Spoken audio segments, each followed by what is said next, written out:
Hey y'all, welcome back to my channel. As you can tell, it's your girl Arena Danielle. Well, wait a minute. No, you can't. It's been a minute, but I'm gonna bring you back up to speed on what happened since my last video that I posted on why I left my 9 to 5 to take a year sabbatical. So if you're into spirituality, fashion, and lifestyle, go ahead and hit that subscribe button so you'll be notified every time I upload a video. So let's get into it. Since I last posted, I was basically talking about why I quit my 9 to 5 to take a year sabbatical. And I also said that I was going to update y'all on what happened, how I got on a spiritual journey through my past relationship. So since I quit my 9 to 5 and took the sabbatical, I basically took the sabbatical to figure out what was my next steps, what's my purpose, what I wanted to do with the next phase and chapter of my life. So I worked applying for remote jobs and tried a few out. They didn't work out. Then I found one that suited me best. Wasn't the best one, but it was the best one for the situation that I wanted. I wanted to work from home. I didn't want to be too stressed out, bogged down with a whole bunch of tasks all day. So basically that's what I'm still doing now. Just feel like ultimately I'm still on the journey of just becoming my own boss, running my own business, and being in a creative space. But it is helpful to learn different new skills that I can implement and apply to my own business. And also I'm just utilizing as a stepping stone to help me to build my own brand so I can invest in everything. So that's okay that I can sustain. Now that I found the remote job that I manifested, which I'm very grateful for, I can now just focus on building my brand, building my business, and continue on the journey of becoming a full-time entrepreneur. So in the last video, I said that I was going to bring you up to speed on what I've been doing as far as work goes. But in the last video, I was talking about how I started my awakening journey, my spiritual journey, and it was through a relationship. So I met this guy in 2014 at my job that I quit from, and he was a patient. So he walks in, very handsome guy, very attractive, and I was just like, oh, hopefully he's single. This is somebody who I would talk to. So long story short, ended up talking to this guy or whatever on and off for about 4 years. There was a 2-year time frame where we talked, and then we split for maybe about a year, and then end up getting back together again. So it seems like it was just a cycle that I had to complete and something that I had to learn from. So throughout the 4 years, basically we were just like in normal relationships, like dating, hanging out. Of course I seen the red flags and everything, but child, I was painting them things pink, orange, purple, and everything. But my first sign was just like the day of that. So after meeting him at my job, I was just like, first red flag, it was just like he was younger. Seems like it's the middle of the day, you won't really have anything going on, or whatever the case may be. And so I was just like, okay, well, it is what it is. Like, it's gotta be, at this point, it can just be like, we can just be friends or whatever the case may be. But as time went on, he's like, hey, you want to be my girlfriend? And I was just like, by that time, we had been hanging out so much. I was like, well, let's just see. So we just started dating. Things just was, of course, all in the beginning, the honeymoon phase or whatever. It was amazing. We had fun. We went out to eat, went to some movies. We spent a lot of time together. And so as time went on, more and more little red flags was like here and there. And then I'm gonna paint that one purple, paint that one pink, I'm gonna paint this one blue. So I just kept ignoring it. And so until God was just like, well, she's not moving, I'm gonna force her to move. And so things became really bad, really toxic, a lot of betrayal, a lot of lies, sort of typical thing when you're in a toxic relationship, that you're just ignoring all the red flags. And so the relationship ended. Actually, he stayed together for 2 years. I'm not the best at storytelling, but we stayed together for 2 years. The first 2 years, we did not. And the second two, so we broke up. The first 2 years we talked, and then we broke up again. We took the 1 year break. Then we got back together. He reached out. And of course, around that time, I'm just been healed from the first time. I'm living my best life. Everything is going so good for me. And it's almost like he could feel that energy of he's moved on, she's healed. A lot of times when we have healed, moved on, here comes another test. And so he reaches out with this whole pity party thing. The thing is nothing's really working out for him, pulling on my heartstrings or whatever. And I'm just like, oh, knowing, in the back of my mind, okay, we're not falling for this. We'll just tell him, well, hopefully everything works out for you. But I was like, got sucked back in. So he ended up moving in with me for 2 years. And that's where the honeymoon stage started all over again. And then here comes the toxicity in the middle towards the end. And so God was just like, made me very uncomfortable, to the point where I didn't have no choice but to be like, I have to end this. So we end up breaking up or whatever. And then so I just, after that, I went on a healing journey, and I was just like, what am I gonna do now? Because basically I have just invested into this relationship once again after healing and get my life back on track from the first time. And so I was just like, well, I lost myself, so what can I do now? So I just started thinking about what I used to do before in the relationship, just thrust myself back into the things that I have pushed back and ignored, and that my own personal goals and things that I wanted to do. So I end up just saying, let's go back to working on my business. So I postponed some of my renovations and things that I really wanted to do for me. I put on the back burner.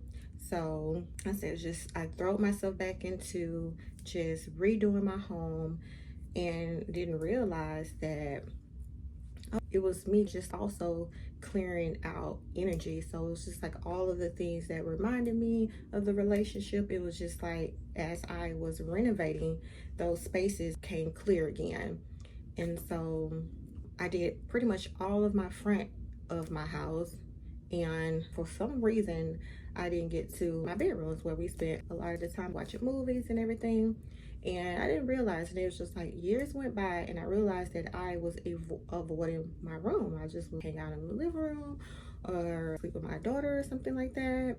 So years and years and years passed, and I realized, well, why am I avoiding this space? Until one day my daughter, I guess she was just like, "Child, I need my own space back. Can I get some privacy?" So I was just all in my feelings about it or whatever, but she deserves her own privacy. So I went into my room. I was just like, I'm gonna push this stuff to the side and just get some rest. And I could not sleep in there for nothing. I could not rest. I was up all night, tossing and turning. I could not get any sleep. And so I'm just like, when I finally did, I ended up crying myself to sleep. And I'm like, what is the problem? And so I cried myself to sleep, and then I woke up the next day, and I was just like, it's gotta be like the energy in this room. I'm gonna have to do the same thing that I did with the other areas of my house to my bedroom. And I was just didn't realize at that moment how energy really is a thing. The energy in that room, it was stuck in there, and it was just like so thick. Well, I could not breathe. So I cleared the room out, not immediately, but once I got to it, I was like, enough is enough. I have to face this. This is my home. I'm not just gonna uproot. So I basically when I got around to it, I went into the room, broke everything down, got rid of the bed, everything. Was like, everything must go. I cleaned it out. And so once I got a new bed, just redecorated and did the same thing that I did to the other areas in my home, it was good to go. I started feeling alive again, started feeling like better about my space again. And so as far as the healing part goes, after the breakup, I was just like, I started questioning everything. God, why? I'm such a good person. I'm not understanding why these things keep happening to me. And of course, that I've learned now is like a lot of the decisions and things that happen to us is from the choices and decisions that we make and situations we put ourselves in.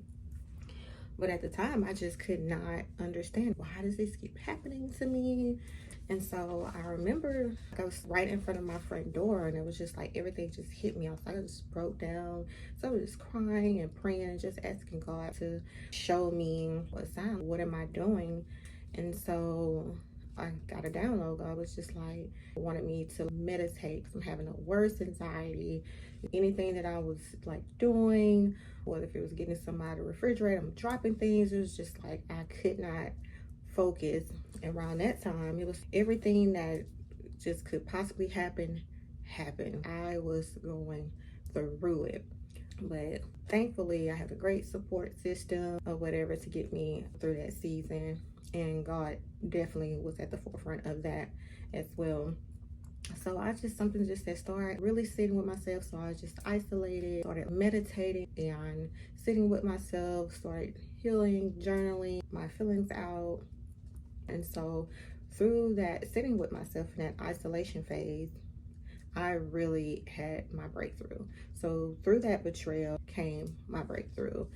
So once I started doing all the meditating and the journaling and everything just started changing from there. Everything that I thought that who I was, it was just like a ego death. I went through that. They call it the dark night of the soul.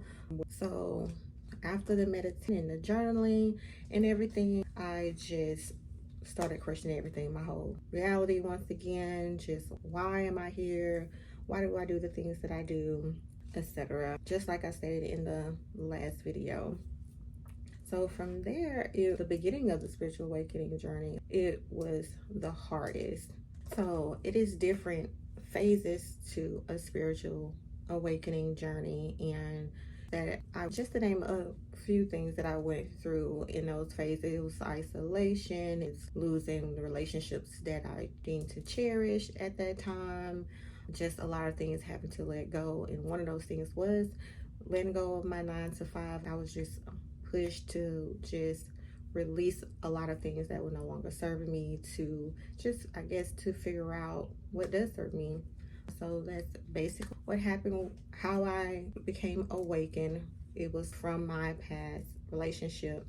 That person was the catalyst to my journey, but I did all of the inner work, all of the healing and everything myself. But sometimes in relationships and friendships and everything, people come into your life to be a mirror, to show you the things that you need to work on within yourself. And through that experience, it was basically how to really focus on myself, not to be an overgiver, self-love, self-worth, learning how to say no, not being a people pleaser.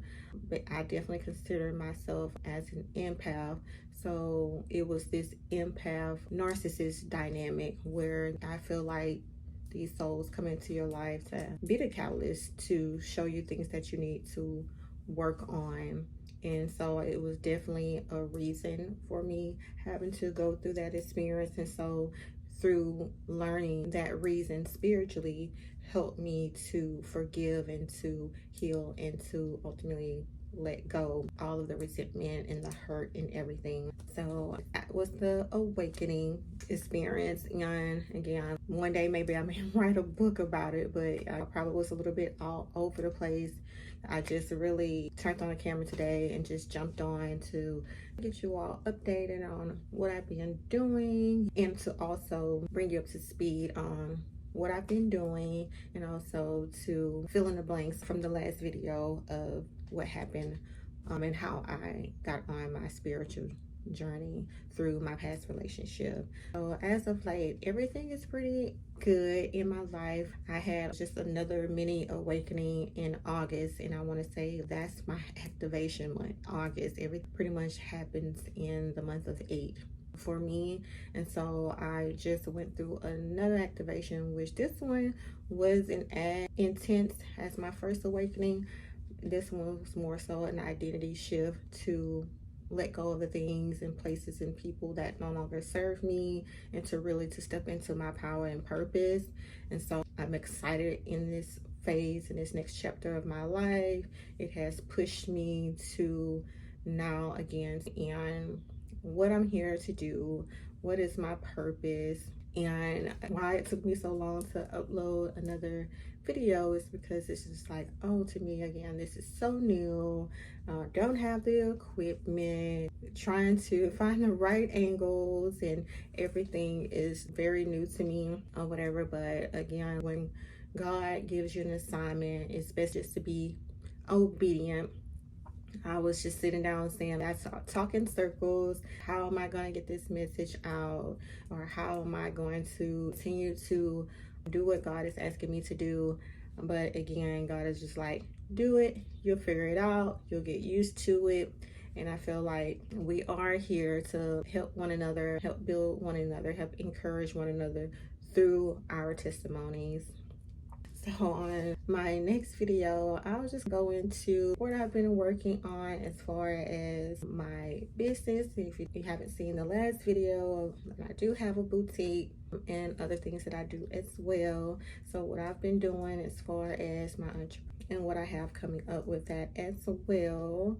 So if you have been on spiritual journey, or you can relate to anything that I said in this video, I would love to see what you have to say down in the comments. Again, thank you so much for watching. Comment and subscribe, and I'll see you on the next one. Bye.